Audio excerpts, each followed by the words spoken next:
'He man masters of the universe' ఈ cinema Amazon prime వీడియోలో streaming అయితుందనమాట. ఈ cinema చూస్తున్నంత సేపు ఎక్కడో కొడుతుంది సీనా అనే డైలాగ్ తప్ప నాకేమి అంతగా మైండ్‌లోకి రాలేదనమాట. సినిమాలో అంతగా చెప్పుకోవడానికి ఏందంటే ఇది ఒక చానా వరకు అంటే చాలా పాత స్టోరీ అనమాట. అంటే ఇది 'హీ మ్యాన్' గురించి 'మాస్టర్స్ ఆఫ్ ది యూనివర్స్' గురించి అంటే ఉన్న స్టోరీనే తీస్తారు కదా! ఇప్పుడు అంటే ఉన్న స్టోరీనే తీస్తారు గానీ ఇదేందంటే పా అంటే తొందరగా అయిపోయాలనే విధానంతోటి అంత మనతోటి చిన్నప్పుడు క్యారెక్టరే మనకు మినిమమ్ హాఫ్ అన్ అవర్ దాకా ఉంటది.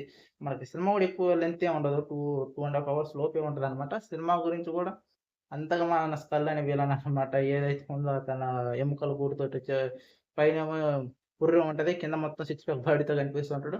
అది గూడా అంటే ఒరిజినల్ క్యారెక్టర్ అంటే మనం కామిక్స్‌లో ఉన్న క్యారెక్టర్ సేమ్ అది. కాకపోతే ఏందంటే చూసిందంటే హీరోని చూసినప్పుడు గూడా ఏందంటే తొందరగా అయిపిచ్చిన ఫీలింగ్ ఉంటది. సినిమా డైరెక్షన్ గూడా నాకు ఎందుకంటే, నువ్వు హాలీవుడ్ గురించి మాట్లాడినంత రేంజ్ జాబ్ నీదని మీరు కామెంట్ చేయొచ్చు. డెఫినిట్‌గా నాకైతే మనం చెప్తాను కదా! ఎక్కడో కొడుతుంది సీనా అనే ఫీలింగ్. ఒక్కొక్కసారి భారీ ఎలివేషన్స్ వస్తాయి. సడెన్‌గా సంకన అయిపోతాయి. అతనికి కత్తి ఏదైతే ఉందో అతనికి పవర్స్ ఉంటాయి గదా! కత్తిని పక్కన పెట్టి దెంగి ఊరికే అతను తప్పించుకోవడానికి ప్రయత్నించే సీన్స్ గాను, కొన్ని ఇల్లాజికల్ అంటే కామెడీ చేద్దామని ప్రయత్నిస్తారు గానీ, అలా కామెడీ ఉండదు, సీరియస్ ఉండదు. 2 లేక సంకన అయిపోయేటట్టు అనిపిస్తదనమాట. డెఫినెట్‌గా నేను అంటే హాల్‌లో ఉన్న సినిమా గురించి నేను డెఫినెట్‌గా ఈ సినిమా అప్పుడు హాల్‌లోనే చూసిన. అప్పుడు రివ్యూ ఇవ్వలే. ఓటీటీలో వచ్చినాక రివ్యూ ఇద్దామని చాలా మంది రివ్యూ ఇస్తారు. నన్ను కూడా చాలా కామెంట్స్ వచ్చినాయి. దాని గురించి మాత్రమే రివ్యూ ఇస్తున్నా. మళ్ళీ చెప్తున్నా సినిమాలో నాకెక్కడ అంత హైప్ ఇచ్చే సీన్స్ అబ్బా! అనిపించే లోపే డౌన్ అయిపోద్ది. మరి టూ మచ్ డౌన్ అయిపోద్ది.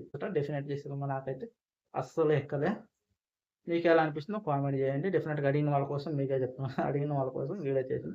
సో, ఎవడైతే అడిగినో డెఫినెట్‌గా వీడియో షేర్ చేయడం మాత్రం మర్చిపోవద్దు. నీకోసం వీడియో అనమాట. ఇది చాలా డల్‌గా ఎంతగా మాట్లాడడం ఏందంటే, నాకు అంత సినిమా ఎక్కలేదనమాట. చెప్తున్నాను కదా! ఆ రేంజ్‌లో అనిపింది. అందరూ చూడొచ్చు ఈ సినిమా. పిల్లలు చూడొచ్చు, పెద్దలు చూడొచ్చు, ప్రతి ఒక్కరు చూడొచ్చు. అందరికి కనెక్ట్ అయ్యే మూవీ. చిన్న పిల్లలకి ఎస్పెషల్లీ బాగా కనెక్ట్ అయ్యిద్ది అనిపిస్తది గానీ, చిన్న పిల్లలు ఎంజాయ్ చేసిన థ్రిల్లింగ్ కూడా దీంట్లో ఇవ్వరనమాట. అంటే చెప్తున్నా కదా! కామెడీ చేద్దాం అనిపిస్తది, కామెడీ ఉండదు. అలా ఉంటది సినిమా. మీకెలా అనిపిస్తుందో కామెంట్ చేయడం మర్చిపోవద్దు.